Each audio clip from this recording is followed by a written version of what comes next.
Os cumprimento com a paz do Senhor. 1 Tessalonicenses, seu capítulo de número 4. 1 Tessalonicenses, seu capítulo é o de número 4. É o tema proposto deste congresso. O tema está a partir do versículo de número 16, porém eu quero ler a partir do versos de número 13, 1 Tessalonicenses capítulo 4, a partir do versos 13. Antes da leitura eu quero agradecer a Deus por essa oportunidade, pela bondade do nosso Senhor, de permitir que eu pudesse estar aqui em Palhoça pela primeira vez e contribuindo com a palavra de Deus neste congresso que já perdura há 33 anos. Para mim é uma satisfação e um prazer imenso. Agradecer ao pastor presidente Alcides pela confiança, pelo homem de Deus, por preservar ainda a sã doutrina e a Assembleia de Deus como deve ser nesses 113 anos de história no Brasil. Aos pastores que aqui estão, dirigentes, supervisores, Deus os abençoe em nome de Jesus. Ao preto que foi me buscar, obrigado por toda a gentileza, pelo carinho.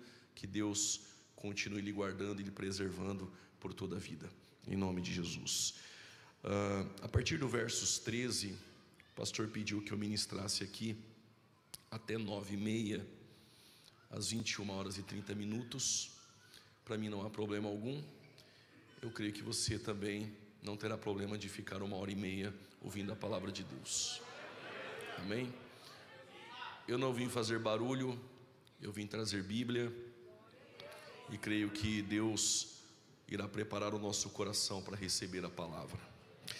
A partir do versos de número 13, disse o apóstolo Paulo à igreja em Tessalônica: não quero, porém, irmãos, que sejais ignorantes acerca dos que já dormem, para que não vos entristeçais como os demais que não têm esperança. Porque se cremos que Jesus morreu e ressuscitou, assim também aos que em Jesus dormem, Deus os tornará a trazer com ele. Dizemo-vos, pois isso pela palavra do Senhor, que nós, os que ficarmos vivos para a vinda do Senhor, não precederemos os que dormem. Porque o mesmo Senhor descerá do céu com alarido e com a voz de arcanjo e com a trombeta de Deus. E os que morreram em Cristo ressuscitarão primeiro. Depois nós, os que ficarmos vivos, seremos arrebatados juntamente com eles nas nuvens, a encontrar o Senhor nos ares, e assim estaremos sempre com o Senhor. Portanto, consolai-vos uns aos outros com estas palavras. A Bíblia ela tem uma divisão de capítulos que iniciou no ano de 1227 por Stephen Langton, ele que dividiu a Bíblia pela primeira vez em capítulos.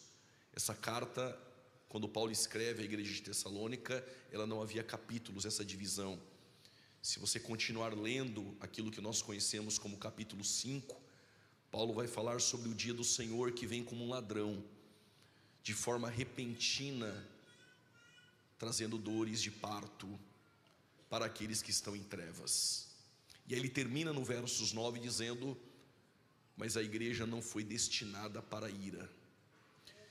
Irei ministrar no capítulo de número 4 a partir do versos 13, e creio que teremos tempo hábil também para falar um pouco sobre o capítulo de número 5. Pode tomar o seu respectivo assento.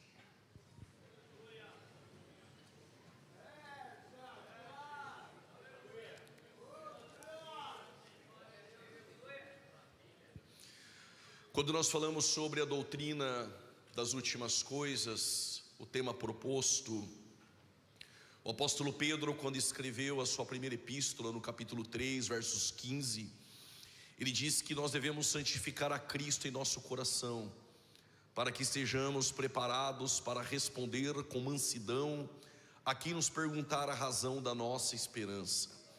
O que Pedro está nos ensinando é que a igreja de Jesus não é a igreja que somente ensaia no meio da semana para cantar para homens no domingo, mas a igreja precisa também estar preparada para ter respostas a quem nos perguntar a razão da nossa esperança. E que esperança é esta? Tito capítulo 2 versos 13, o Paulo fala sobre uma bendita esperança. Essa esperança que está em nossos corações, aflorada, aguardando a volta de Jesus Cristo. Porém o apóstolo Paulo, quando ele encerra essa perícope do capítulo 4, a partir do versos 13, mas no versos 18 ele diz: consolai-vos uns aos outros com estas palavras. O que o apóstolo Paulo está dizendo é que estas palavras, a esperança dos que morreram em Cristo e a esperança dos vivos em Cristo, traz para nós um consolo. Falar sobre a volta de Jesus é consolador para a igreja. O que Paulo está nos ensinando é que a igreja de Jesus Cristo, quando precisa ser consolada, ela não precisa fazer campanhas de 12 dias de orações para 12 meses de vitória. O que Paulo está nos ensinando é que pregar o arrebatamento da igreja continua sendo consolador para as nossas vidas. Quer receber consolo? Continue pregando que Jesus vai voltar. Quer receber consolo? Continue propagando a volta de Jesus Cristo. A igreja de Tessalônica, ela vai ser fundada na segunda viagem missionária do apóstolo Paulo. Todos nós sabemos que a igreja de Antioquia, a terceira maior cidade daquele tempo, ficando somente atrás de Roma e de Alexandria, ela fora fundada por alguns homens do norte da África, alguns homens de Chipre e de Cirene. Mas as mãos do Senhor eram sobre eles, e esses missionários pregaram a Cristo em Antioquia, e formou-se uma igreja naquela cidade. Antioquia se torna uma base missionária quando Barnabé, ele vai pastorear Antioquia, ele vai buscar Saulo de Tarso, que depois de muitos anos em sua conversão, ele ficou aparentemente esquecido em Tarso. Mas quando Barnabé busca o Paulo e traz para Antioquia, em uma reunião de oração, como deve ser, e toda reunião de oração, o Espírito Santo continua pairando e falando em nosso meio. Enquanto aqueles homens jejuavam e oravam, diz o texto, o Espírito Santo separou Barnabé e Saulo para a viagem missionária. Eles vão para a primeira viagem missionária, fundando algumas igrejas em Perge, Frígia, Sicília, e também aquela que nós conhecemos, a igreja na Galácia, que Paulo vai escrever posteriormente a carta aos Gálatas. Eles retornam para Antioquia, para a base missionária, e eles estão preparando todas as coisas para partir para a segunda viagem missionária. Há uma contenda, e não pequena contenda, entre o Barnabé e o Saulo, por conta de João Marcos, que o Paulo não queria que o sobrinho de Barnabé, o João Marcos, fosse para a segunda viagem missionária, porque na primeira viagem missionária o João Marcos os abandonou. Então Paulo, agora depois dessa contenda, está sozinho, e ele nomeia Silas como um companheiro de missões para ir com ele para a segunda viagem missionária.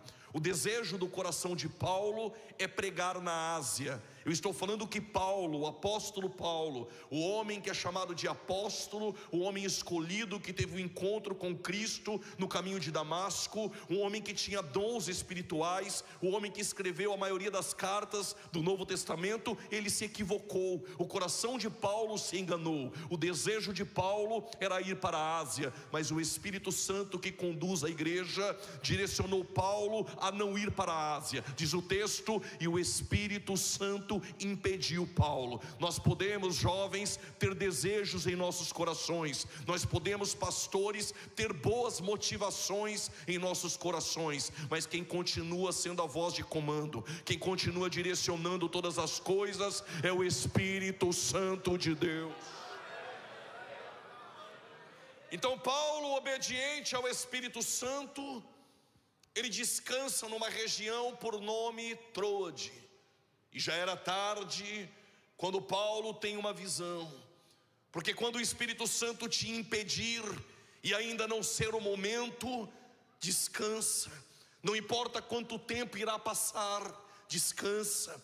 Mesmo que você queira respostas e perdure anos vindo para o culto e Deus não fale com você especificamente, descansa em Troade, porque a qualquer momento Deus te dará uma direção. Deus está falando com alguém aqui, a qualquer momento Deus te dará uma direção.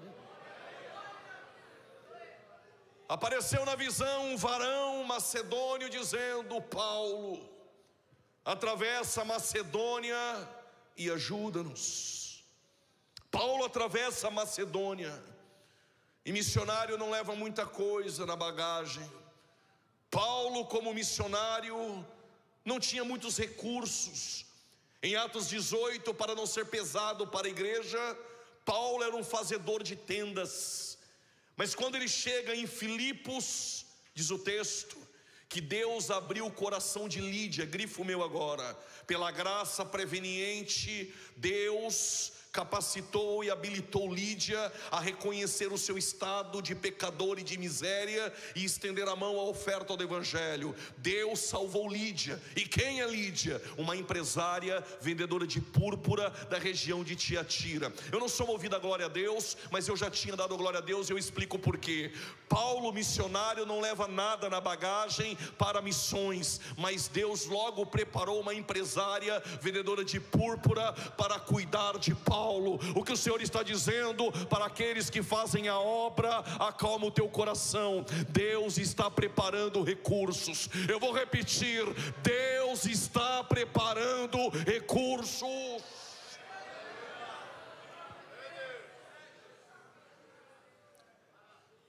Se o Espírito Santo te conduzir à obra de Deus, fique tranquilo, é Ele que te capacita. Se o Espírito Santo te conduzir a fazer a obra de Deus, descansa o coração, jovem. Este mesmo Espírito Santo trará recursos para cuidar de você na caminhada da fé. A casa de Lídia se torna um ponto de pregação, e Paulo todos os dias vai para o evangelismo. E tem uma menina que elogia Paulo todos os dias. Se fosse nos dias atuais, nós pegaríamos o nosso celular, faríamos uma selfie junto com ela e postaríamos nos stories, porque ela dizia: esse é um filho do Deus Altíssimo. É como se ela estivesse dizendo: esse homem prega demais, esse homem canta demais. E são esses elogios exacerbados que estão derrubando os crentes. Porque se um culto como este você sair cheio de si, com orgulho e prepotência, é porque a mensagem não te levou para o Calvário.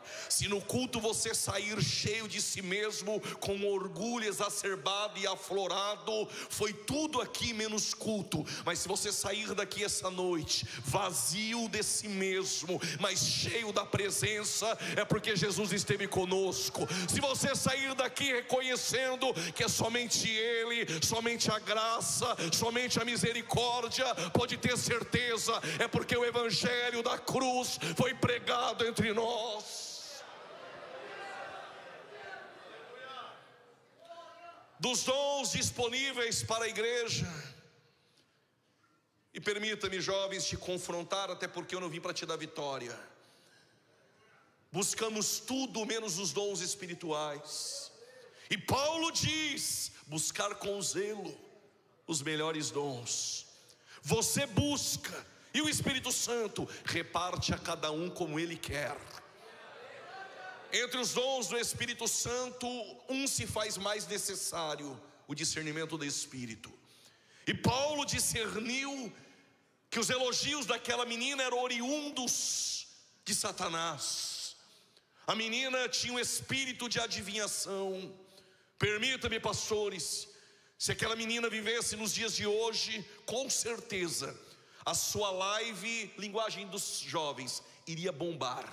Ela adivinhava tudo. A agenda dela estaria lotada, porque crente gosta de adivinhação. Tem crente que no Instagram dele está lá: cristão, embaixo, signo Libra.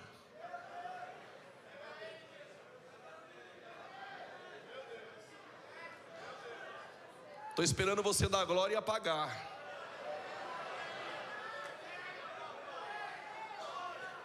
Paulo expulsou o espírito de adivinhação, e o meu coração clama que o nosso Senhor retire de nossos púlpitos todo espírito de adivinhação, todo falso profeta, toda falsa profetisa, porque a Assembleia de Deus ainda permanece de pé pela palavra, pela palavra, pela palavra.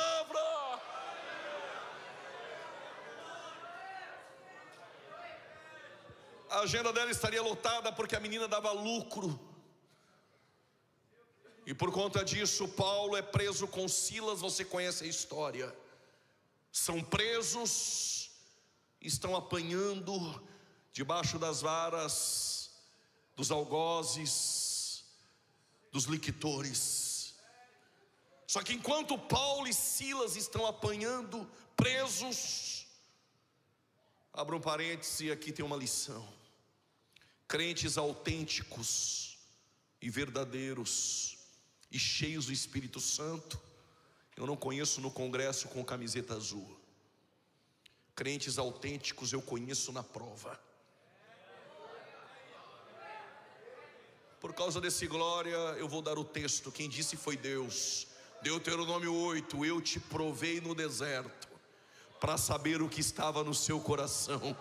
Eu não sei o que está no seu coração no congresso. Eu sei o que está no seu coração no dia da adversidade, no dia da prova. Lá eu te conheço e sei quem você é. E na prova, Paulo e Silas murmuraram coisa nenhuma. O que eles fizeram, o que nós devemos fazer em dias de caos: adoraram e oraram. Alguém já entendeu? Adoraram e oraram. Adoraram e oraram.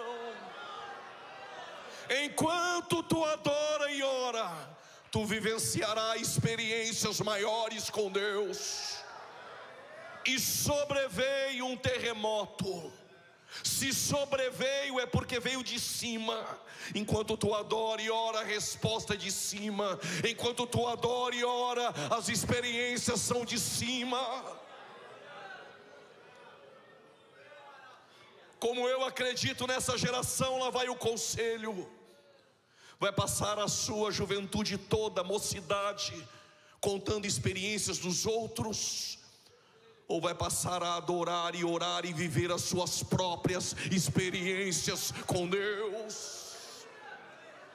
Sobreveio um terremoto, chacoalhou o lugar, as correntes caíram e o carcereiro vai se matar. Paulo diz: não faça isso. Ele disse: então o que eu faço? Crê no Senhor Jesus. Crê no Senhor Jesus, e será salvo tu e a tua casa. Eu não sei se você percebeu, mas a igreja de Filipos começou com uma empresária, glória a Deus, mas também com uma ex-endemoniada, e agora um carcereiro. A igreja é assim: um dia uma ex-endemoniada prega e o carcereiro senta para ouvir. Um dia a empresária canta hinos e está todo mundo adorando a Deus. Só que quando Paulo sai de Filipos, ele passa por Anfípolis e por Apolônia, ele não prega, porque quem conduz a obra é o Espírito Santo. E Paulo chega em Tessalônica, essa cidade que teve este nome de Salônica, homenagem que Alexandre o Grande fez à sua irmã. Futuramente essa cidade passa a se chamar Tessalônica, portuária, rica. Diz o texto que Paulo, ele ficou em Tessalônica por 21 dias. E quando eu li isso a primeira vez, novo convertido, eu senti um choque dentro de mim. Tão difícil fundar uma igreja, tão difícil encher uma igreja. 21 dias Paulo fundou uma igreja poderosa. Mas não conte 21 dias com segunda, terça, quarta, quinta, sexta e nem domingo. São 3 sábados. 3 sábados que Paulo visitou a sinagoga e pregou lá dentro, fundou uma igreja. Fiquei procurando no livro de Atos o que tinha em Paulo que fez fundar uma igreja em Tessalônica, e não encontrei. Mas quando ele escreve a primeira carta à igreja de Tessalônica, capítulo 1, verso 5, Paulo explica: ele não pregou com sabedoria humana, as suas palavras consistiram em poder. Alguém entendeu? Em poder. O que essa geração precisa é poder.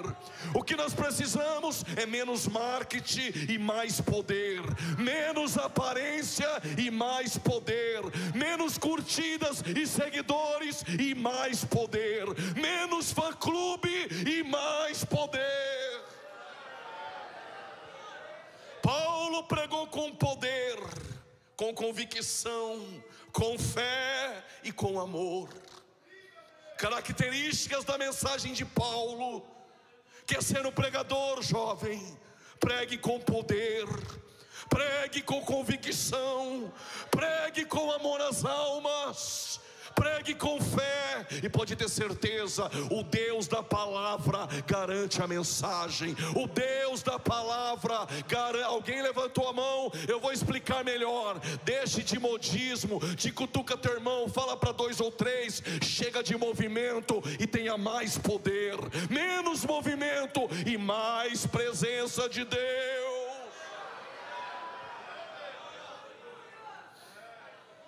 Menos animadores de auditório e mais pregoeiros da cruz.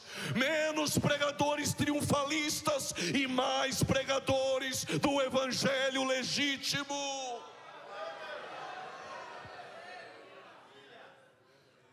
Paulo é expulso de Tessalônica. Evangelho legítimo não é fácil.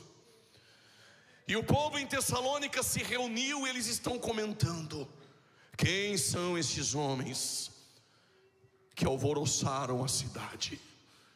A pregação de Paulo trouxe um alvoroço em Tessalônica, mas almas se converteram e uma igreja fundada. Quando Paulo sai de Tessalônica, ele vai para Bereia, e pregando em Bereia, os irmãos abriam a Bíblia, as Escrituras, para ver se havia veracidade naquilo que Paulo pregava. E é isso que a igreja deve fazer. Quando um pregador prega, abre o texto, vai para casa e veja se há veracidade no que ele fala, se há fundamento na palavra. Chamados de nobre, os irmãos de Bereia, Paulo sai de Bereia e vai para Atenas. Ele prega no Areópago. Ele encontra um altar escrito ao Deus desconhecido. Na verdade, os atenienses pensavam que o Deus desconhecido era um Deus que não poderia se conhecer. Mas quando Paulo escreveu aos Romanos capítulo 1 versos 20, o Paulo diz que todas as coisas visíveis e invisíveis, que toda a criação, nós podemos conhecer Deus através dela. Por causa desse aleluia eu vou explicar. Quando o salmista saiu da tenda no Salmos 19, ele abriu a tenda, quando ele olhou para o sol e viu a distância do sol da terra, porque se o sol estivesse mais próximo estaríamos queimados, se ele estivesse mais distante estaríamos congelados. Quando o salmista à noite viu a lua, e se ela estivesse mais próxima, os oceanos iriam cobrir toda a terra. Se a lua estivesse mais distante, não haveria vida aqui. A terra tem uma rotação de 23 graus. Se fosse 30, talvez não haveria vida. Se fosse 20, não haveria vida. O que o salmista está dizendo é: quando eu abro a tenda e eu olho para a criação, eu tenho que escrever o versos 1 do Salmos 19. E o que o salmista escreve? Os céus declara. Em outras traduções, os céus revelam. Em outras traduções, os céus anunciam. Em outras traduções, o céu está gritando. Os céus está gritando. Os céus está gritando. Quando eu olho para a criação, o salmista está dizendo, louvando e adorando: os céus declaram a glória de Deus. Os céus proclamam a glória de Deus. Ninguém poderá dizer que não conhece a Deus. A criação está gritando: Deus existe, Deus existe, Deus existe. Mas Deus se fez conhecido entre os homens quando o Verbo se fez carne e habitou no meio de nós. Paulo prega em Atenas, chamado de tagarela no final da mensagem. Poucos se converteram, mas o evangelho foi pregado. Guarda isso no seu coração, jovem, e leva por toda a sua vida. Quando você fazer evangelismo e alguém não aceitar Jesus, também dê glória a Deus. Um pastor que conheci na Suíça, a igreja dele tem 16 membros. Estive lá no congresso para pregar. totalizou 60, convidando outras igrejas. E 60 pessoas lá é um grande congresso. E ele triste porque disse que há 9 anos ele evangeliza e ninguém se converte. Eu disse a ele: glória a Deus. Aí ele olhou nos meus olhos e disse: glória a Deus. Eu sim disse: glória a Deus. E por que glória a Deus? Porque a mensagem não é só bênção, ela também é juízo. O meu papel é pregar. O papel de convencer é com o Espírito Santo. E se o coração duro do pecador resistir ao Espírito Santo, não há problema algum, porque essa palavra que eu preguei no juízo final será colocada na mesa. E é esta palavra que será juízo para aquele que ouviu. Paulo prega em Atenas, e quando sai de Atenas, ele vai para Corinto. Fica 1 ano e 6 meses, funda a igreja em Corinto. Só que quando Paulo saiu de Tessalônica e foi para Bereia, ele pediu para o obreiro Timóteo voltar para Filipos e para Tessalônica e ficar cuidando da obra de Deus. Quando Paulo está em Corinto, ele recebe uma visita. Isso você vai ouvir lendo o capítulo 3 de Tessalonicenses. Quando Timóteo chega trazendo o relatório da igreja de Tessalônica, ele diz: Paulo, a igreja de Tessalônica está carregando algumas dúvidas. Quais são as dúvidas? Eles querem saber qual a esperança dos que morreram em Cristo e qual a esperança dos vivos em Cristo. Os tessalonicenses estão preocupados. Os irmãos da igreja, quando morrem, o que ocorre após a morte? E nós, como igreja, o que vai acontecer conosco nos últimos dias? Então Paulo pega uma pena, um tinteiro, um pergaminho, e ele vai escrever a carta à igreja aos Tessalonicenses. No capítulo de número 1, Paulo elogia os Tessalonicenses, dizendo que em meio às tribulações, eles receberam a palavra com gozo.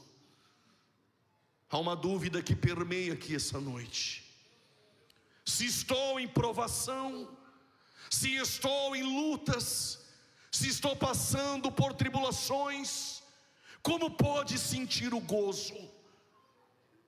O gozo do Espírito não depende das circunstâncias em sua volta, mas quem recebe a palavra de Deus, mesmo em meio às lutas, ela é gozo para a sua vida.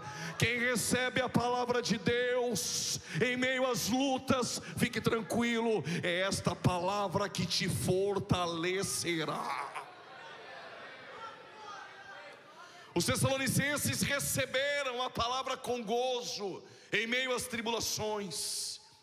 E Paulo diz que a igreja em Tessalônica se tornou modelo em toda a Macedônia. A igreja de Tessalônica era uma igreja modelo na região. E por que modelo? Paulo diz: porque abandonaram os deuses, abandonaram a idolatria. O ídolo não é só aquilo que você coloca em cima de uma geladeira ou na estante da sua casa. Tudo aquilo que ocupa o centro do coração de alguém, tudo aquilo que é prioridade no coração de alguém, que ocupa o lugar de Deus, é um ídolo. Porque Deus deve ser a tua prioridade. Deus tem que ser a tua prioridade. Eles abandonaram os deuses, disse Paulo, e passaram a esperar a Jesus Cristo, aquele que nos livra da ira vindoura. No capítulo 2, Paulo fala sobre o seu ministério pessoal. No capítulo de número 3, o apóstolo Paulo, ele fala sobre o relatório que Timóteo trouxe da igreja de Tessalônica para ele. Mas é no capítulo de número 4, a partir do versos 13, que Paulo vai esclarecer as dúvidas dos irmãos tessalonicenses. E ele diz: não quero, porém, irmãos, que sejais ignorantes acerca dos que dormem, A expressão paulina, não quero que sejais ignorantes, Paulo já havia escrito isso aos coríntios, não quero que sejais ignorantes acerca dos dons. O que Paulo está dizendo, escrevendo e trazendo à tona, a tônica aos Tessalonicenses é: Tessalonicenses, saber sobre as coisas futuras é essencial. Não podemos ser ignorantes no tocante às coisas futuras. Eu não quero que vocês ignorem este assunto. Com urgência eu escrevo. Não quero, porém, irmãos, que sejais ignorantes acerca dos que dormem. Antes de falar sobre o dormir que Paulo usa, Paulo está falando sobre a morte. Eu não quero que vocês ignorem o que será de vocês após a morte. E por falar em morte, nós precisamos compreender o aspecto morte. Quando a morte entrou no mundo pela primeira vez, Paulo explica aos Romanos, capítulo 5, versos 12: por o pecado de um homem, o pecado entrou no mundo por um homem, a saber, Adão, e a morte passou a todos os homens. Paulo diz: Adão pecou, e por causa do pecado de Adão, a morte passou a todos os homens. O que Paulo está nos ensinando é: se não houvesse pecado, não haveria morte. Morte é consequência do pecado. E quando entrou a morte no mundo? Através do pecado. A palavra morte aparece pela primeira vez no texto em Gênesis 2,17.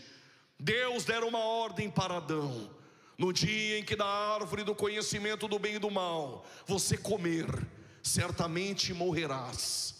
Mas no capítulo 2, versos 9, olha o que diz o texto: e Deus plantou um jardim no Éden. Tinha o campo, o Éden e o jardim no Éden.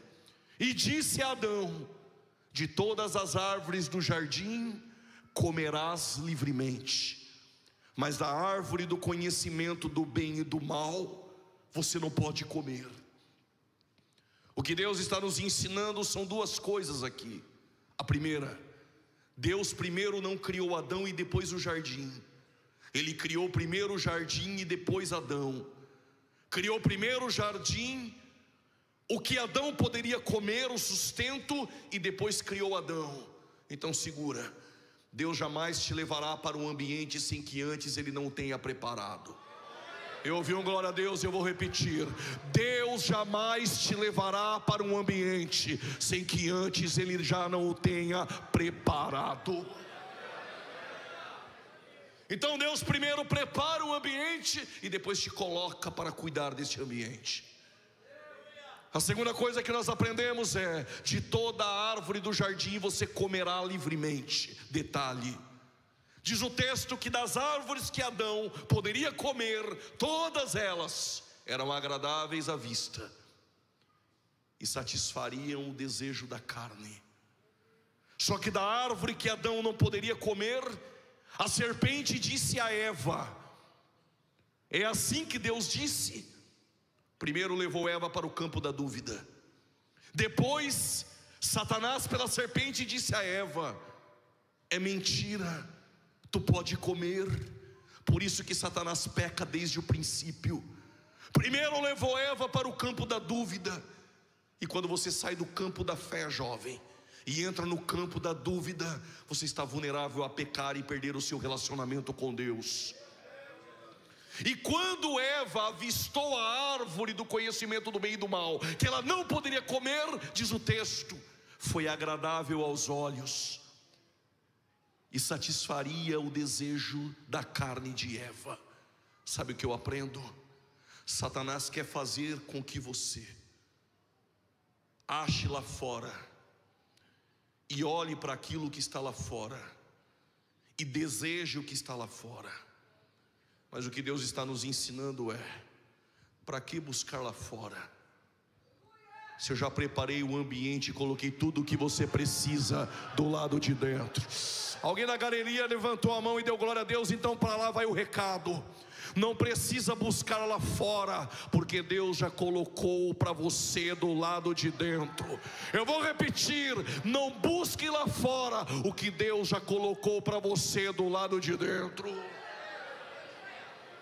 O que Satanás quer, jovem, é fazer com que você pense que aquilo que está lá fora, que é novo, é melhor do que aquilo que Deus já te deu do lado de dentro. É mentira de Satanás. Porque tudo que você precisa e que satisfaz a tua vida e a tua alma, Deus já colocou no ambiente para você desfrutar.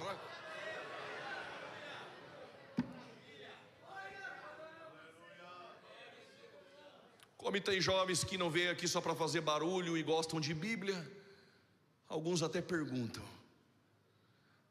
se Deus sabia que Adão iria pecar, por que colocou a árvore do conhecimento do bem e do mal? Eu te explico. Se tivesse só árvore para você comer, e que através dessas árvores Deus dissesse sim, eu nunca saberia que você tem liberdade. Se só tivesse uma única mulher na terra e mais nenhuma, e você dissesse para ela: eu te amo, ela iria dizer: claro, você não tem outra opção para amar. Então eu coloco árvores que você pode, mas quando eu coloco uma que você não pode, o que eu estou te enviando como mensagem é: você tem liberdade. Porque um Deus de amor não quer que você o adore obrigado. Um Deus de amor e de justiça, Ele quer saber se esse glória seu veio da liberdade da sua alma. O que Deus quer saber é se você veio aqui para o adorar, mesmo tendo liberdade para não vir. E se você veio, Ele sabe que você veio para o adorar.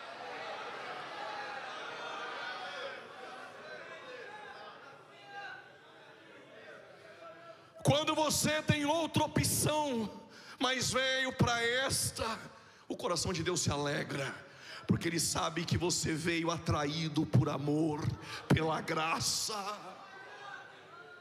Deus não viola a liberdade humana. Deus dá liberdade aos homens, ainda que limitada, para que o homem decida.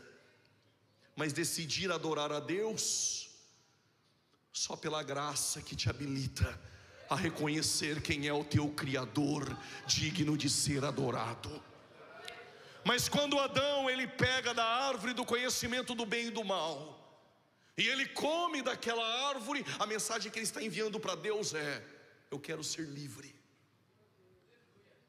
E hoje é uma geração dizendo: eu quero ser livre. Liberdade sem Deus é rebelião contra Ele. Vou repetir: liberdade sem Deus é rebelião contra Ele. Quando Adão ele come da árvore, Adão morre, sim ou não? Sim ou não? Ele morre. Ele morre espiritualmente. Fisicamente ele vai morrer com 930 anos. Quando Adão ele peca, entrou no mundo a morte espiritual, a morte física e a morte eterna. Eu costumava ouvir pessoas dizer na igreja: eu nasci em berço evangélico. Eu queria saber aonde compra esse berço. Mas depois, lendo a Bíblia, eu descobri que esse berço não tem lugar nenhum no mundo para comprar. Eu vou explicar ainda mais. Todos nascemos mortos espiritualmente. Se a morte é consequência do pecado, e Paulo diz: todos pecaram e destituídos estão da glória de Deus, o que Paulo está dizendo é: todos nós nascemos mortos espiritualmente. E lá vai o recado. Então, se nessa vida você nascer uma única vez, tu morrerá 2 vezes. Mas se nascer 2 vezes, tu morrerá uma.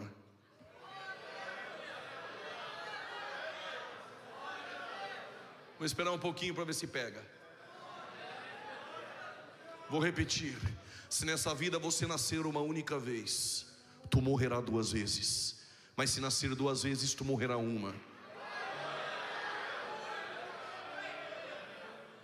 Se tem um crente boiando aí do teu lado, não ignore ele não, porque talvez Nicodemos morreu e não tenha pego.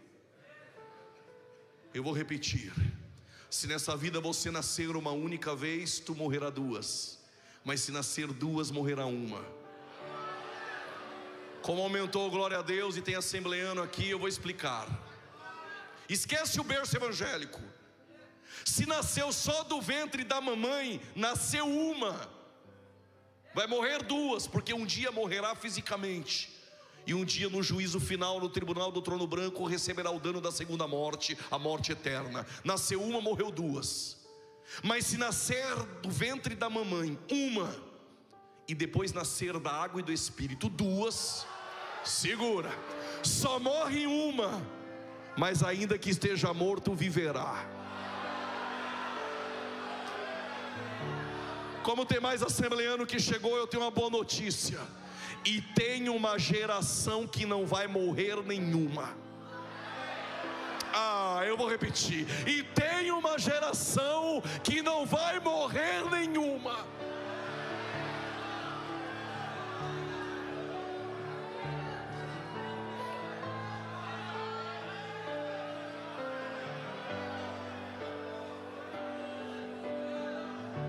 O que eu vou dizer agora não é para gente que está aqui. O culto está gravando? Então agora é para quem está assistindo no YouTube depois. Vocês entenderam? É para quem está assistindo depois, mas quando ele estiver assistindo, para ele é agora, ok? É porque culto gravado agora é um problema. Deem os críticos, assistiram 40 vídeos no YouTube e já são teólogos, mas eles são teólogos de redes sociais. Aí sabe o que eles vão dizer? Se todos nascem mortos espiritualmente, então o pregador está dizendo, esse é para quem não estuda, então ele está dizendo que a criança, se ela morrer criança, então ela vai para o inferno, porque ela nasceu morta espiritualmente. O que eu estou dizendo aqui não é para a gente, é para quem está em casa, que depois vai comentar lá, ok? Então é para eles. Todos nascemos mortos espiritualmente, sim. Efésios 2:1: e vos vivificou, estando mortos em pecado. Mas Jesus, ele estava com as crianças, e como ele cria a regra, se ele quiser ele quebra. Ele falou: delas é o reino dos céus, e acabou.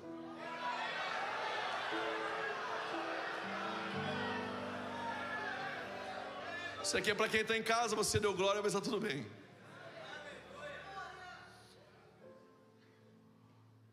O Paulo está dizendo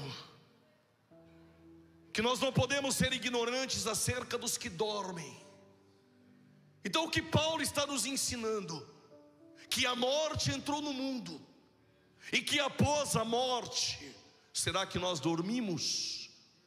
A palavra dormir no campo hermenêutico é uma figura de linguagem chamada eufemismo. Eufemismo é pegar algo complexo e suavizar, é dizer, está descansando. Mas o que descansa e dorme não é a alma. O que descansa e dorme é o corpo, porque a alma está em consciência. O que Paulo está nos ensinando é que após a morte, a alma permanece em consciência. O que vai mudar entre nós e os ímpios é: a alma do ímpio vai para um lugar, e a alma do justo para outro lugar. Porém ambas permanecem em consciência. Prove, pregador, eu vim para isso mesmo.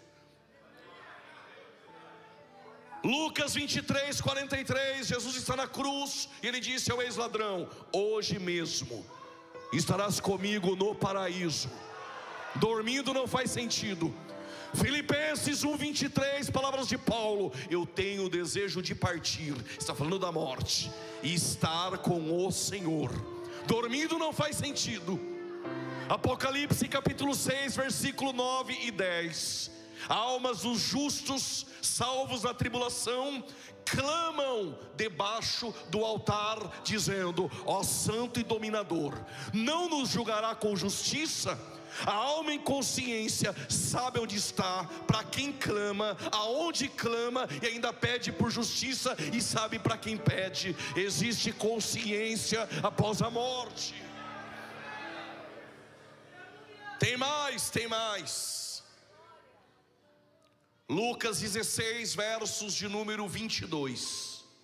Havia um rico, e ele não foi para o Hades, que na nossa tradução em latim inferno. Ele não foi porque ele é rico, ele foi porque ele rejeitou a Deus. Humilhava Lázaro, esse não é o de Betânia, o mendigo que jazia à sua porta. Ele humilhava o mendigo e não queria saber de Deus. Após a morte, ele vai para um lugar chamado de Hades. E neste Hades, ele está sendo atormentado em chamas. Ora, alguém dormindo vai ser atormentado? Não faz sentido. Só em consciência há tormento. E ele está sendo atormentado e ele diz: Pai Abraão. Como ele sabe que é o Abraão? Permita-me eu molhar a ponta do meu dedo aí onde você e o Lázaro está, para que eu refresque, porque aqui estou atormentado em chamas. A decisão é em vida. Após a morte segue-se o juízo, e depois do tormento eterno não dá mais tempo. Agora ele quer refrescar a ponta do seu dedo, mas graças a Deus a nossa alma recebe refresco, refrigério da presença do Espírito. E sabe o que Abraão respondeu a ele? Lembra-te. Há lembranças após a morte. E agora ele quer fazer evangelismo depois que está no inferno. Aí ele diz: não, Abraão, pede para alguém ir lá avisar meus 5 irmãos. Como ele sabe que tem 5 irmãos? Após a morte existe consciência. Os justos do Antigo Testamento, as suas almas não iam para o Hades. Abel, Abraão, Isaque, os salvos pela fé, os da galeria de Hebreus 11, todos que morreram iam para o seio de Abraão. E o seio de Abraão é um lugar de paz, de gozo. Porém ficava nas partes baixas da terra um abismo intransponível chamado de Tártaro. E 2 Pedro 2,4 dividia o seio de Abraão do Hades, o lugar de tormento, onde todas as almas dos ímpios estão. Só que lá em cima Jesus está na cruz, está com braços estendidos, pregado pelos soldados romanos. Enquanto ele está na cruz, 2 ladrões estão ao seu lado, um à esquerda e um à direita. Um está insultando Jesus: tu não és o Cristo, salvou a tantos outros, não pode salvar a ti mesmo, desça-te da cruz. Como uma ovelha muda, ele está no Calvário, no madeiro, e não disse uma palavra. O que eu vou dizer agora pode me criticar depois, não há problema algum. O Pilatos pegou uma placa e escreveu: este é o rei dos judeus. Dorme com essa, o primeiro panfleto evangelístico da história. Colocou sobre a cruz, porque é um panfleto. O ladrão está aqui do lado, ele olhou e falou: ora, se ele é rei, ele tem um reino. 45 do segundo tempo, estou na cruz, vou morrer mesmo? Lembra-te de mim. Lembra-te de mim. No original grego é: quando vieres o teu reino. Aí Jesus levantou a cabeça, olhou de cima e embaixo. Na verdade eu te digo, hoje mesmo,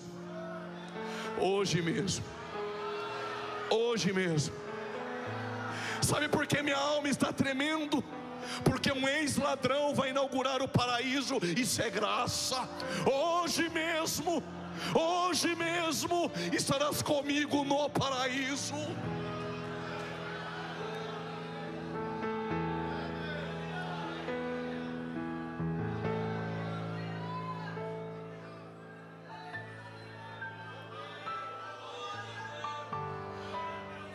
Depois de Jesus ter dito isto, ele disse: tenho sede. Pegaram vinagre, que é um vinho azedo, colocaram em seus lábios. Ele diz: está consumado. Quando ele entregou ao Pai o Espírito, Jesus homem morre na cruz.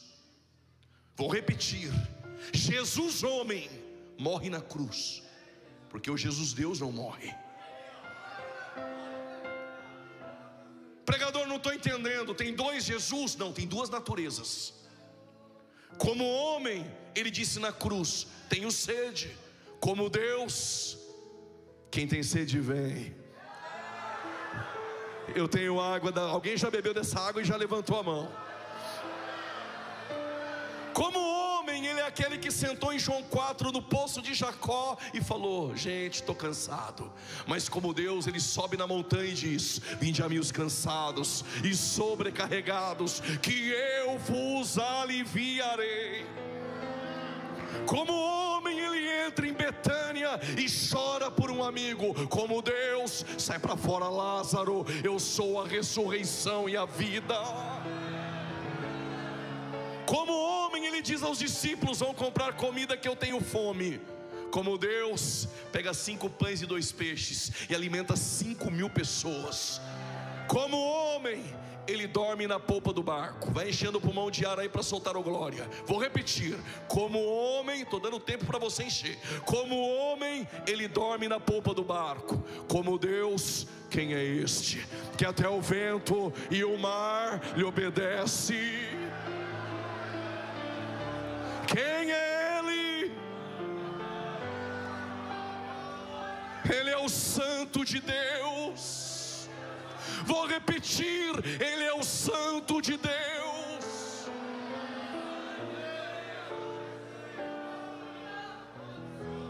Pregador, tu está dizendo que Ele é Deus homem? Sim, Ele é o Deus homem. Sendo em forma de Deus. A palavra ali de forma não é esquema no grego, é morfê, não teria tempo para isso.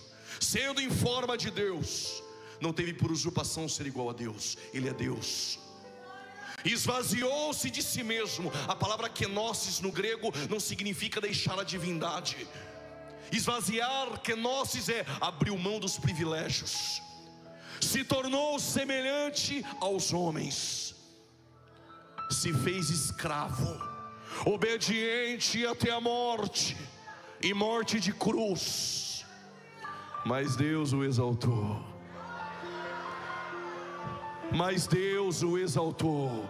Ainda tem crente que gosta desse evangelho. Mas Deus o exaltou soberanamente, soberanamente, soberanamente, e lhe deu um nome. Esse nome é acima de todos os homens. Este nome é acima de todos os nomes. Este nome mais excelente que os anjos. E Deus lhe deu um nome que é acima de todos os nomes. E chegará o dia. E chegará o dia. E se você não fizer isso hoje, não tem problema. Chegará o dia em que você vai fazer. Engomadinho vai fazer. Crente soberbo vai fazer. Pastor orgulhoso vai fazer. Chegará o dia em que todo joelho se dobrará. Toda língua confessará: Ele é Senhor. Ele é Senhor. Ele é Senhor.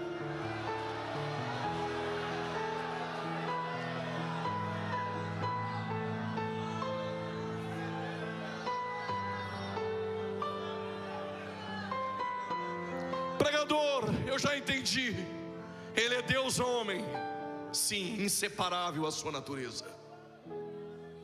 Mas Ele se fez homem sem pecado. Claro. Prove, eu vim para isso. 2 Coríntios 5:21, Paulo diz: Ele não cometeu pecado. 1 Pedro 2:22, Pedro diz: nele não há pecado. João 6,69, João diz: Ele é o Santo de Deus. Hebreus capítulo 4 versos 15 diz: em tudo foi tentado, mas sem pecado. Alguém depois do culto poderia me chamar de canto e dizer: eu protesto. Por que protesta? Porque o Paulo, o Pedro, o João e o autor aos Hebreus jogava no time de Jesus, vestia a mesma camisa azul. Não vale. Então eu trago 4 que jogavam contra para ver se vale.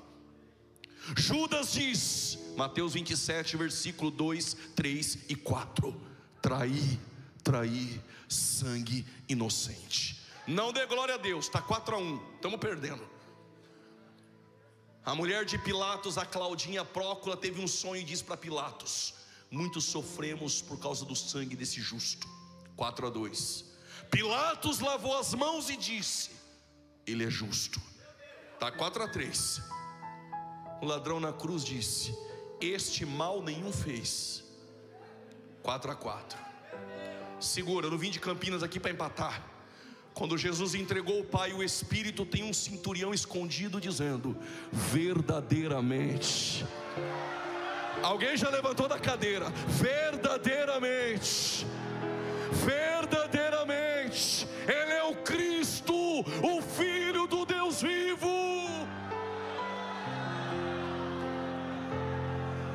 Ele está aqui pela pessoa do Espírito Santo para ser adorado entre nós.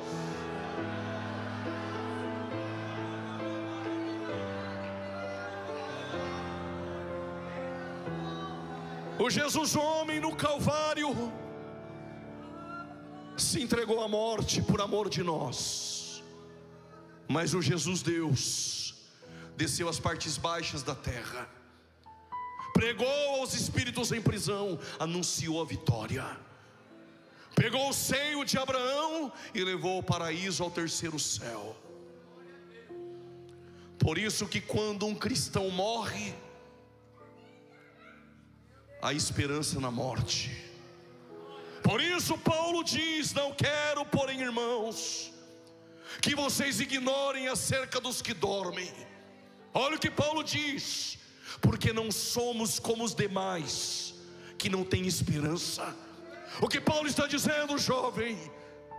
Temos esperança em vida, temos esperança na morte.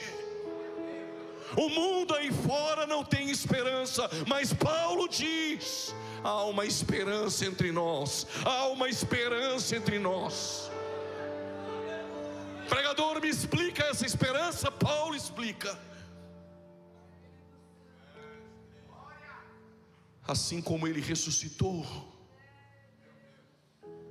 nós também com Ele viveremos. Por causa desse glória eu explico melhor. Paulo escrevendo à igreja em Corinto, capítulo 15, Paulo diz: se Cristo não ressuscitou, é vã nossa fé. Se Cristo não ressuscitou, estávamos mortos em pecados. Sabe o que Paulo está dizendo, irmã? Sabe o que Paulo está dizendo, pastores? Se Jesus não ressuscitou, pega a tua Bíblia, deixa aí no banco. O último fecha a igreja. Vamos procurar alguma coisa para fazer na vida. Mas Paulo diz: contudo, todavia, como Ele ressuscitou, com Ele nós também viveremos. Vou repetir para o inferno ouvir: como Ele ressuscitou e a morte foi vencida, com Ele nós também viveremos.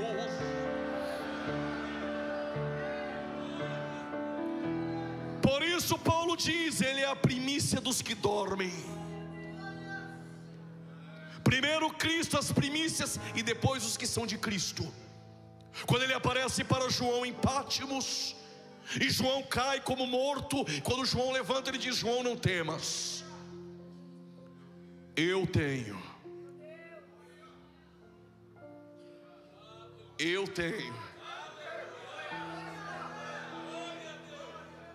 eu vi um pregador um dia todo eufórico, não sei se era ignorância ou mentira pura, ou triunfalismo ou sensacionalismo. Ele disse: Jesus desceu lá no inferno, encontrou o diabo lá. Primeira mentira, o diabo nunca esteve no Hades. E ele disse que houve uma briga entre Jesus e o diabo. Segunda mentira.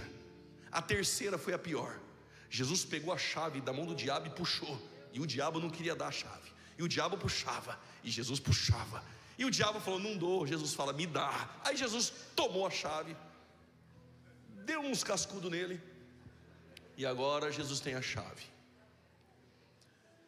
O texto não diz: João, eu tinha a chave. O texto não diz: João, eu vou ter a chave. Satanás nunca teve chave. Jesus nunca perdeu a chave. Ele sempre esteve no controle da vida e da morte. Ele diz: João, eu tenho a chave da morte. João, eu tenho a chave da morte. Eu sou o primogênito dentre os mortos. Pregador, o que é ser o primogênito dentre os mortos? Se ele é o primogênito dentre os mortos, ele é o primeiro a ressuscitar? Contesto. Lázaro ressuscitou antes dele. A filha de Jairo ressuscitou antes dele. O filho da viúva de Naim ressuscitou antes dele. Pois bem, todos esses ressuscitaram, mas morreram novamente. Jesus é aquele que ressuscitou para nunca mais morrer, para nunca mais morrer, para nunca mais morrer.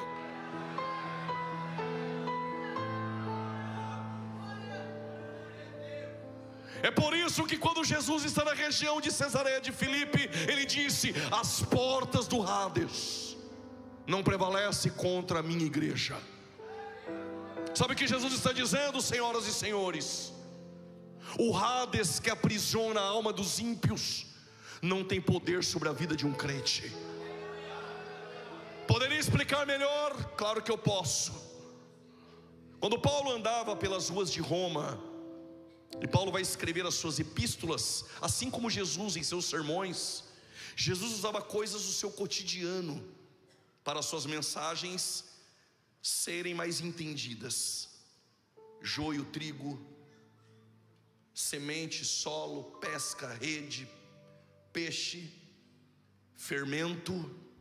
Paulo também faz uso de elementos do mundo greco-romano.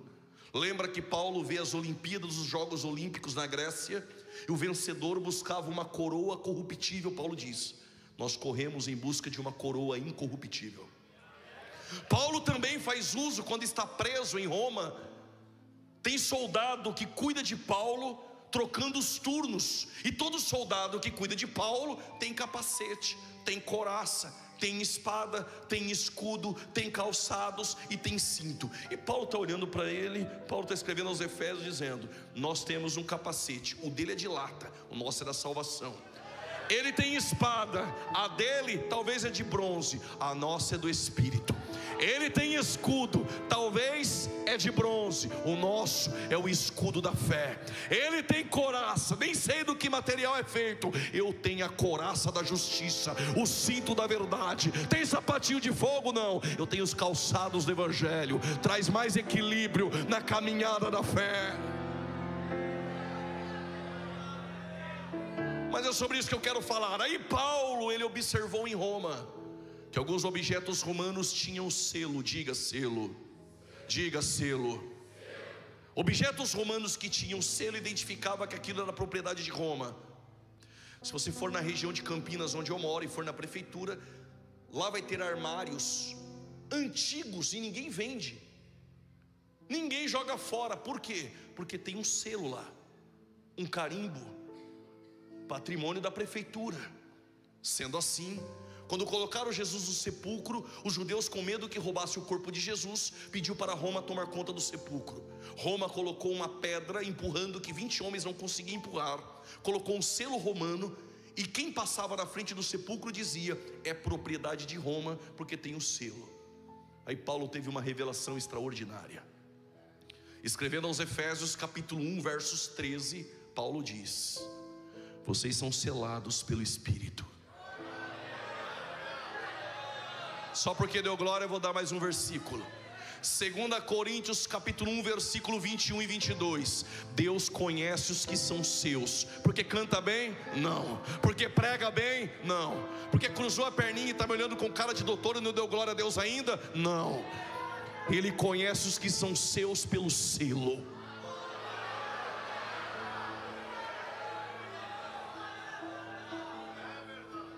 Pregador, aonde o senhor quer chegar? Calma. Quando um cristão morre, as portas do Hades não podem prevalecer. E por quê? Porque quando um crente morre, ó Tessalonicenses, a morte não pode pegar a tua alma e levar para o Hades. Porque quando a morte vai pegar a alma, tem um selo, e o selo está mandando uma mensagem: propriedade exclusiva de Jesus.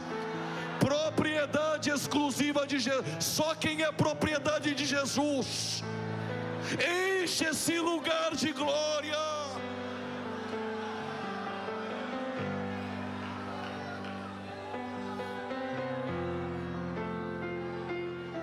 Aleluia. Você tem um dono, jovem. Você é propriedade de Jesus.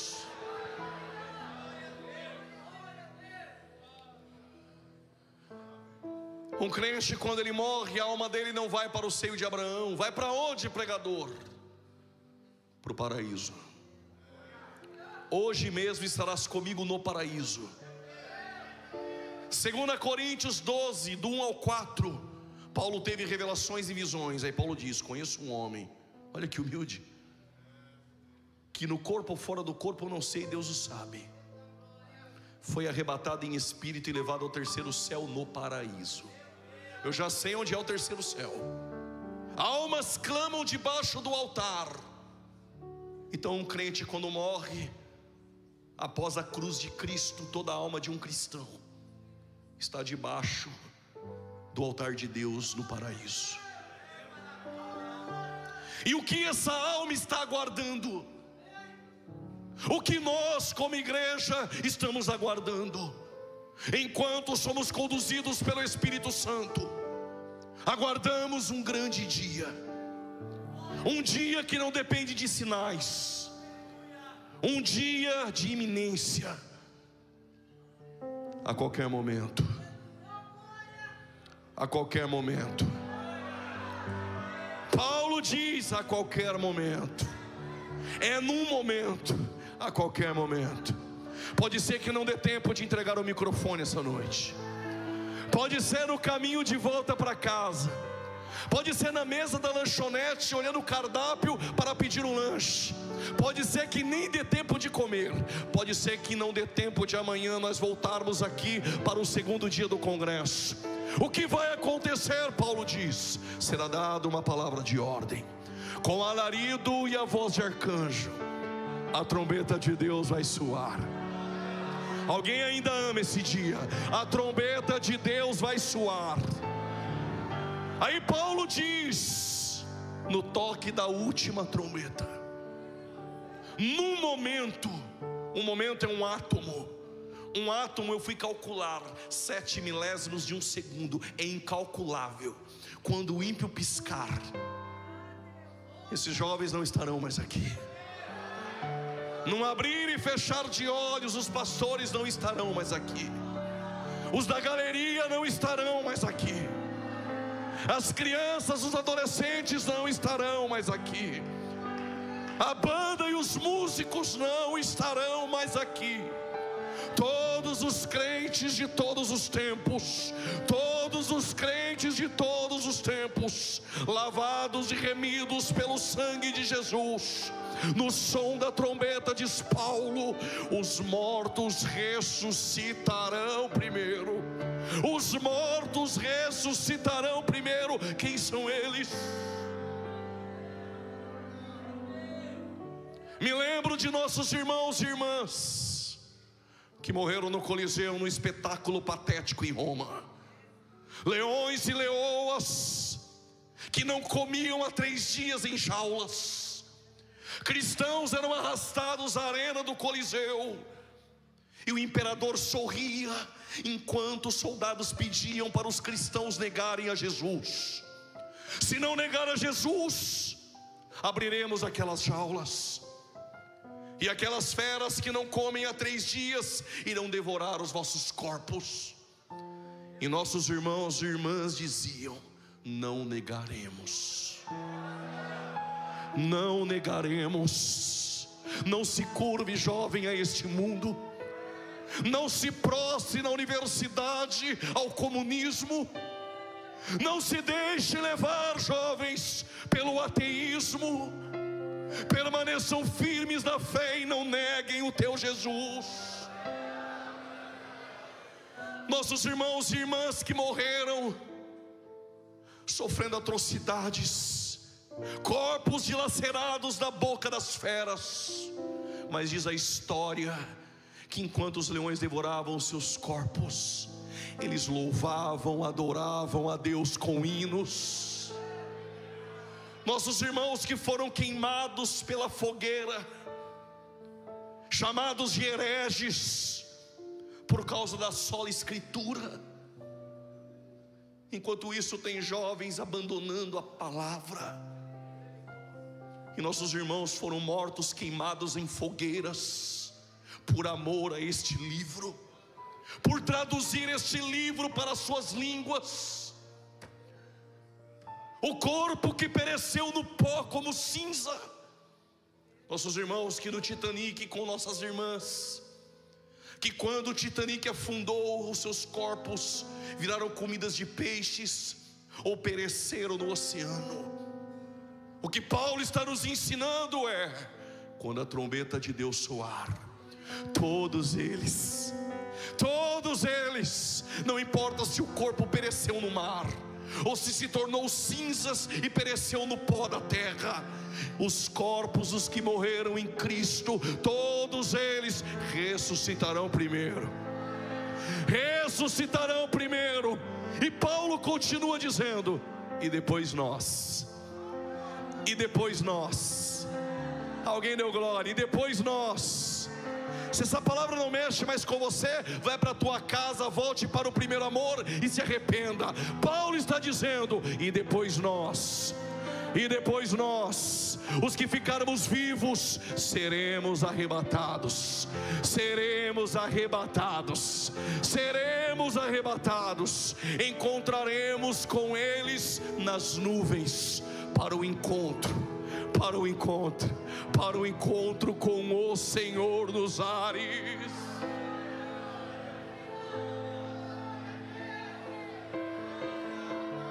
Pregador, como serão os nossos corpos? É necessário que aquilo que é corruptível se revista de incorruptibilidade, e aquilo que é mortal se revestirá de imortalidade. Então cumprir-se-á a palavra: tragada, tragada, tragada, tragada, tragada, tragada. Ela precisa ouvir: tragada. Satanás precisa ouvir: tragada, tragada, tragada, tragada foi a morte pela vitória. Onde está a morte? Onde está o inferno e o teu aguilhão? Tragada foi a morte pela vitória.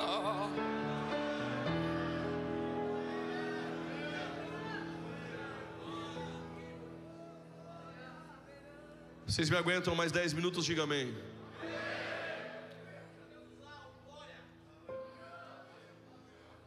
Só para as irmãs agora. Só para as irmãs agora. Vou fazer uma pergunta só para elas.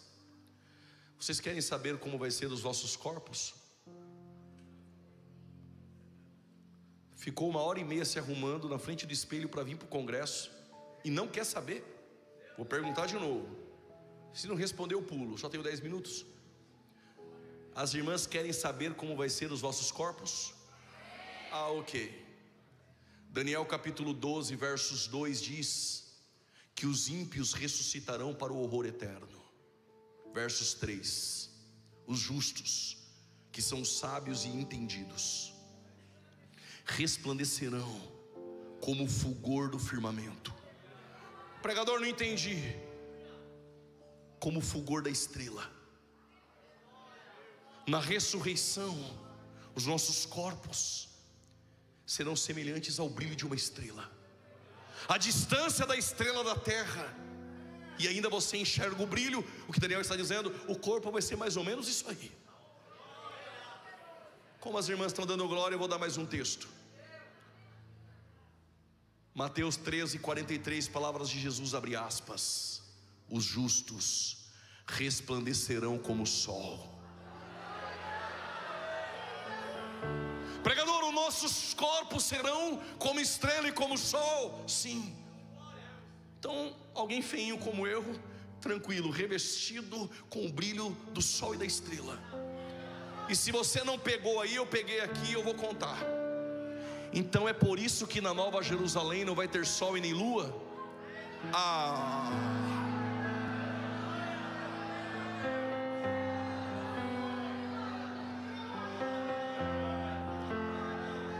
Pregador, meu coração está tão perturbado hoje. Não se turbe o vosso coração. Crede em Deus e também em mim. Na casa do meu Pai há muitas moradas.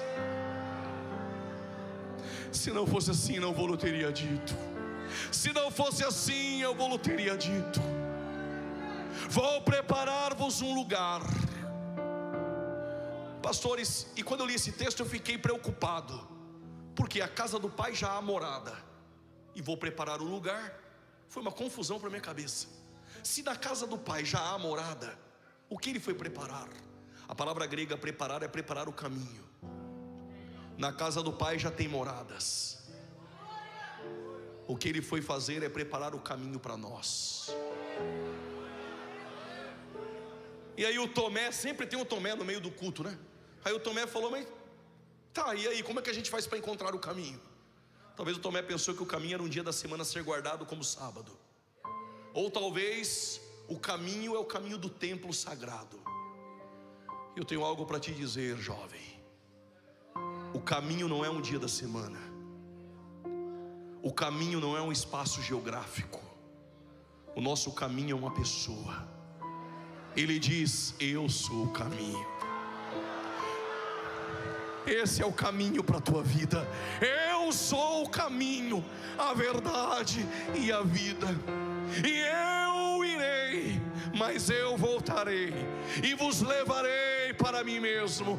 Para onde eu estiver, estejais vós também. Estejais vós também. 5 minutos eu encerro. Pregador, o que vai acontecer na terra? Um período terrível tribulacional. 7 anos de tribulação. E quem inventou 7 anos não foi eu. As 2 testemunhas pregam por 3 anos e meio. E a mulher vestida de sol que pisa sobre a lua, que foge para o deserto, que é Israel, foge por 3 anos e meio. Não precisa ser um Pitágoras. 3 anos e meio mais 3 anos e meio, 7 anos. Chamado por Paulo de o tempo da ira. Chamado por Jesus como a aflição que nunca houve desde o princípio. Chamado por Paulo como o dia do Senhor. O período tribulacional será o período mais terrível da história. Mas como eu não vou passar pela tribulação, eu vim falar do céu. Quer passar, fique à vontade, boa sorte, eu vou para o céu. Quando a igreja subir para o arrebatamento glorificada, nós vamos comparecer no tribunal de Cristo. E para quê? Para ser recompensados. Romanos 14:10. Todos compareceremos no tribunal de Cristo. E o que nós vamos receber? Eu encerro dizendo, 2 Timóteo capítulo 4 versos 8. Desde agora a coroa da justiça está guardada e reservada pelo justo juiz, não só a mim, mas a todos aqueles que amam a tua vinda. E para mim que sou jovem, Tiago 1:12.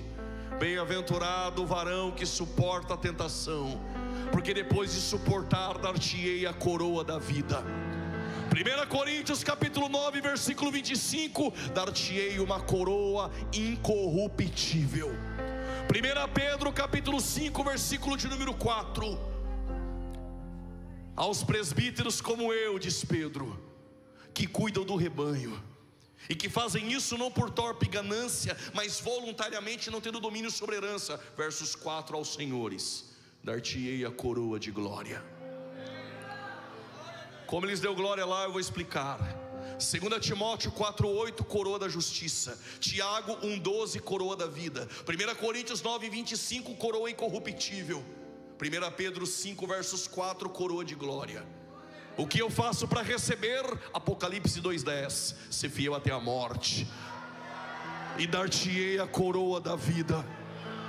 Pregador, eu já tenho a minha coroa. Vou embora desse congresso e eu faço o quê? Apocalipse 3:11. Guarda o que tens, para que ninguém tome a tua coroa.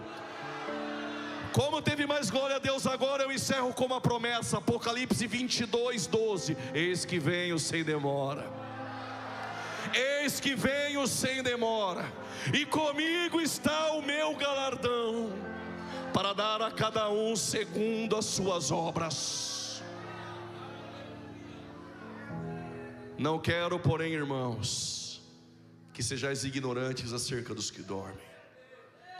Não sejam como os demais que não têm esperança. Porque se cremos que Jesus morreu e ressuscitou, assim também com Ele nós viveremos.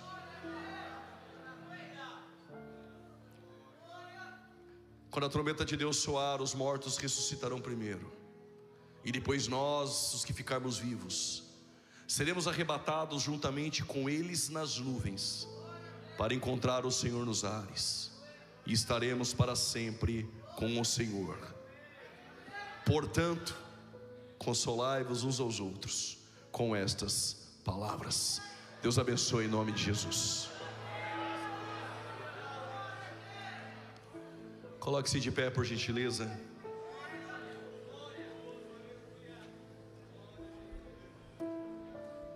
Com permissão do pastor,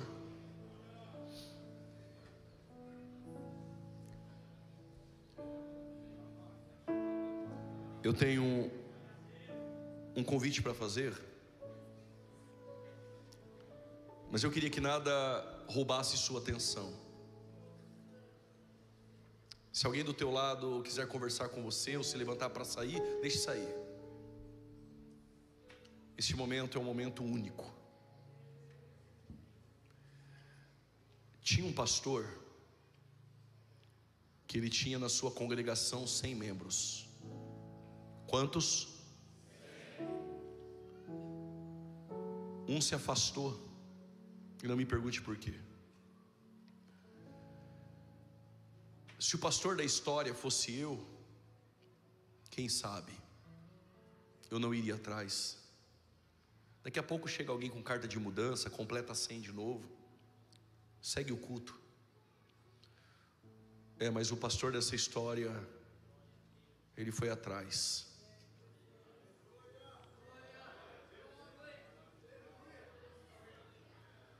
E quando esse pastor encontrou essa ovelha, permita-me elucidar o texto. A ovelha deve ter pensado. Ovelha, quando se perde, é encontrada pelo pastor. A primeira coisa que o pastor faz é pegar a vara e punir. Se o pastor da história fosse eu pegaria a vara. Mas o bom pastor pegou ela no colo. A ovelha machucada pelas agruras da vida e do aprisco deve ter pensado: esse pastor é igual aos outros, me pegou no colo, mas vai me levar lá para me expor no culto da doutrina na frente das 99. Só que o bom pastor dessa história não levou ela para o aprisco, levou para a casa dele e deu uma festa. Mas eu não estou ministrando para pessoas que abandonaram o aprisco. Talvez eu preguei para alguns que se perderam dentro da casa. Eu fiquei perguntando: o que faz uma mulher gastar mais na compra do azeite para acender a lamparina, para encontrar uma moeda que o azeite vale mais do que ela? O que eu estou te dizendo é que a moeda não tem tanto valor assim. O que faz uma mulher gastar mais para procurar algo dentro da casa que não tem tanto valor? É porque na moeda de César tem uma imagem. César, então dê a César o que é de César. Mas na moeda que está perdida dentro da casa tem uma imagem, e é por essa imagem e semelhança dele que ele resolveu gastar tudo para te encontrar aqui. Às vezes até frequenta culto. Talvez os pais são crentes, talvez pecou o mês todo, veio para o congresso, não conseguiu abrir a boca para dar glória a Deus. Talvez sentiu até um arrepio no braço, mas está perdido dentro da casa. Aí quando a mulher encontrou a dracma, deu uma festa. A festa vale muito mais do que uma dracma. E diz o texto que houve festa no céu. Quem fez festa? Mas não foi os anjos. O texto diz que houve festa no céu diante dos anjos. Quem fez a festa é aquele que está diante dos anjos e te ama. Pregador, eu não sou a dracma, eu não sou a ovelha, eu estou sujo, cheirando mal. E por que o pai não veio me buscar? Ora, se tu pediu herança e sabe valor de herança, tu sabe o caminho de volta. Quando o pródigo veio vindo, se fosse o meu pai, o seu Claudio Honor, ele iria dizer: vai para o quarto, mas primeiro tu toma um banho, senta lá e me espera. Esse é o meu pai. Mas o pai da história quebrou o protocolo, porque velhos não correm em Israel. Ele correu porque ele está no mesmo lugar te esperando, olhando todos os dias naquele portão, esperando o filho aparecer lá. Então ele correu e ele abraçou ele sujo, cheirando mal, e deu um beijo nele. Depois tu toma um banho. Ele está te esperando aqui.